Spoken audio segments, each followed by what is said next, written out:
Breaking ರಾಜ್ಯದಾದ್ಯಂತ ಕಳೆದ ಒಂದು ವಾರದಿಂದಲೂ ಕೂಡ ಮುಂಗಾರು ಮಳೆಯ ಅಬ್ಬರ ಜೋರಾಗೇ ಇದೆ. ಇನ್ನು ಸಿಲಿಕಾನ್ ಸಿಟಿ ಬೆಂಗಳೂರಲ್ಲೂ ಕೂಡ ಅಷ್ಟೇ ರಾತ್ರಿ ಇಡೀ ಜಿಟಿ ಮಳೆ ಸುರಿತಾನೆ ಇರುವಂಥದ್ದು. ರಾತ್ರಿ ಶುರುವಾಗಿದ್ದಂಥದ್ದು, ರಾತ್ರಿ ಹತ್ತತ್ರ ಕೆಲವೊಂದು ಕಡೆ 6 ಗಂಟೆಗೆ ಶುರುವಾಯಿತು, ಕೆಲವೊಂದು ಕಡೆ 8 ಗಂಟೆಗೆ ಶುರುವಾಗಿದ್ದಂಥದ್ದು. ಬೆಳಗಿನ ಜಾವದವರೆಗೂ ಕೂಡ ಮಳೆ ಬರ್ತಾನೇ ಇದೆ. ಬೆಳಗ್ಗೆ ಸ್ವಲ್ಪ ಕಡಿಮೆ ಆಗಿದ್ದು ಜಿಟಿ ಮಳೆ ಆಗಿದ್ದಂಥದ್ದು. ಮಳೆಯಿಂದಾಗಿ ಜನಜೀವನ ಅಸ್ತವ್ಯಸ್ತವಾಗಿರುವಂಥದ್ದು. ಬೆಂಗಳೂರು ಸುತ್ತಮುತ್ತ ಮೋಡ ಕವಿದ ವಾತಾವರಣ ಮೊನ್ನೆಯಿಂದಲೂ ಕೂಡ ನಿರ್ಮಾಣವಾಗೇ ಇದೆ.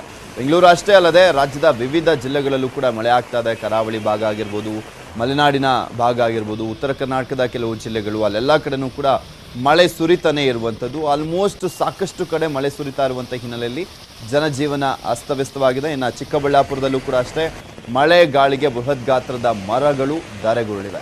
ರಸ್ತೆಗೆ ಅಡ್ಡಲಾಗಿ ಮರಗಳು ಬಿದ್ದಿದ್ವು. ವಾಹನ ಸಂಚಾರ ಅಸ್ತವ್ಯಸ್ತವಾಗಿದೆ. ಚಿತ್ರದುರ್ಗ ಜಿಲ್ಲೆಯಲ್ಲೂ ಕೂಡ ಅಷ್ಟೇ ತಡರಾತ್ರಿ ಭಾರಿ ಮಳೆ ಆಗಿದೆ. ಮಳೆಯಿಂದ ಹಳ್ಳ ಕೊಳ್ಳಗಳು ತುಂಬಿ ಹರಿತಾ ಇದ್ದಾವೆ. ಹೊಳಲ್ಕೆರೆ, ಚಳ್ಳಕೆರೆ, ಹೊಸದುರ್ಗ ತಾಲೂಕುಗಳಲ್ಲಿ ಚೆಕ್ ಡ್ಯಾಮ್, ಕೆರೆ ಕಟ್ಟೆಗಳು ಭರ್ತಿಯಾಗ್ಬಿಟ್ಟಿದ್ದಾವೆ. ಚಿತ್ರದುರ್ಗ ಬರದ ನಾಡು ಅಂತಾನೆ ಫೇಮಸ್ ಆಗಿರುವಂಥದ್ದು. ಆದರೆ ಈಗ ಕಳೆದ 1-2 ವರ್ಷಗಳಿಂದಲೂ ಕೂಡ ಚಿತ್ರದುರ್ಗದಲ್ಲಿ ಪರವಾಗಿಲ್ಲ, ಚೆನ್ನಾಗಿ ಮಳೆ ಆಗ್ತಾ ಇದೆ. ಹಳ್ಳ ಕೊಳ್ಳಗಳು ತುಂಬಿ ಹರಿತಾ ಇರೋದ್ರಿಂದ ರಸ್ತೆ ದಾಟಲಿಕ್ಕೆ ಜನರು ಹರಸಾಹಸ ಪಡ್ತಾ ಇದ್ದಾರಂತೆ. ಇನ್ನು ಹಾಸನದಲ್ಲೂ ಕೂಡ ಅಷ್ಟೇ ತಡರಾತ್ರಿಯಿಂದ ಎಡಬಿಡದೆ ಮಳೆ ಸುರಿತಾ ಇದೆ. ಬೇಲೂರು ಪಟ್ಟಣದಲ್ಲಿ ರಸ್ತೆಗಳು ಕೆರೆಯಂತಾಗಿದೆ. ಚಾಮರಾಜನಗರದಲ್ಲೂ ಕೂಡ ಅಷ್ಟೇ ಬೆಳ್ಳಂಬೆಳಗ್ಗೆ ಧಾರಾಕಾರ ಮಳೆ ಆಗಿದೆ. ಇಲ್ಲಿ ಕರಾವಳಿ ಭಾಗ, ಮಲೆನಾಡಿನ ಭಾಗ, ಉತ್ತರ ಕರ್ನಾಟಕ ಭಾಗ, ಹಲವು ಜಿಲ್ಲೆಗಳಲ್ಲಿ ಮಳೆ ಆಗ್ತಾ ಇದೆ ಅನ್ನೋದನ್ನ ಹೇಳ್ತಾ ಇದ್ದೆ. ಹಾಸನದಲ್ಲೂ ಕೂಡ ಅಷ್ಟೇ. ಹಾಸನದಲ್ಲಿ ಪ್ರಮುಖವಾಗಿ ಅರಕಲಗೂಡು ತಾಲೂಕಿನ ರಾಮನಾಥಪುರ ಬಳಿ ಇರುವಂತ ಕಟ್ಟೇಪುರ ಅಣೆಕಟ್ಟು ತುಂಬಿ ಹರಿತಾ ಇದೆ.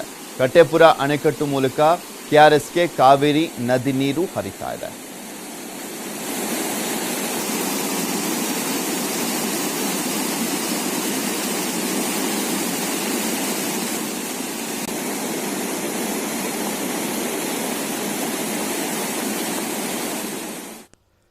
ಚಿತ್ರದುರ್ಗದಲ್ಲೂ ಕೂಡ ತಡರಾತ್ರಿ ಸುರಿದಂತ ಭಾರಿ ಮಳೆಗೆ ಜನ ತತ್ತರಗೊಂಡಿದ್ದಾರೆ. ನಗರದ ಗುಮಾಸ್ತಾ ಕಾಲೋನಿಯಲ್ಲಿ ರಸ್ತೆಗಳು ಜಲಾವೃತಗೊಂಡಿದೆ. ತಗ್ಗು ಪ್ರದೇಶದ ಹಲವು ಮನೆಗಳಿಗೆ ನೀರು ನುಗ್ಗಿದೆ.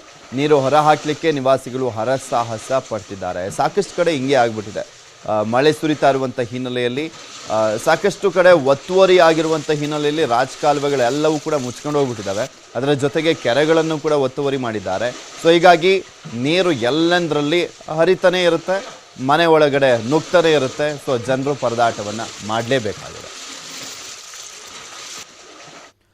ದಕ್ಷಿಣ ಕನ್ನಡ ಜಿಲ್ಲೆಯಲ್ಲೂ ಕೂಡ ಅಷ್ಟೇ ವರ್ಣನ ಅಬ್ಬರ ಮುಂದುವರೆದಿದೆ. ಜಿಲ್ಲೆಯಾದ್ಯಂತ ನಿರಂತರವಾಗಿ ಮಳೆ ಸುರಿತಾ ಇದ್ದು ಜನಜೀವನ ಸಂಪೂರ್ಣವಾಗಿ ಅಸ್ತವ್ಯಸ್ತವಾಗಿದೆ. ಮಳೆಯಿಂದಾಗಿ ಹಳ್ಳ ಕೊಳ್ಳಗಳು ತುಂಬಿ ಹರಿತಾ ಇದ್ದಾವೆ.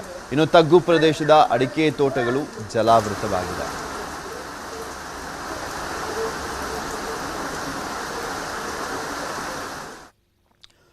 ಮಹಾರಾಷ್ಟ್ರದಲ್ಲಿ ಭಾರಿ ಮಳೆ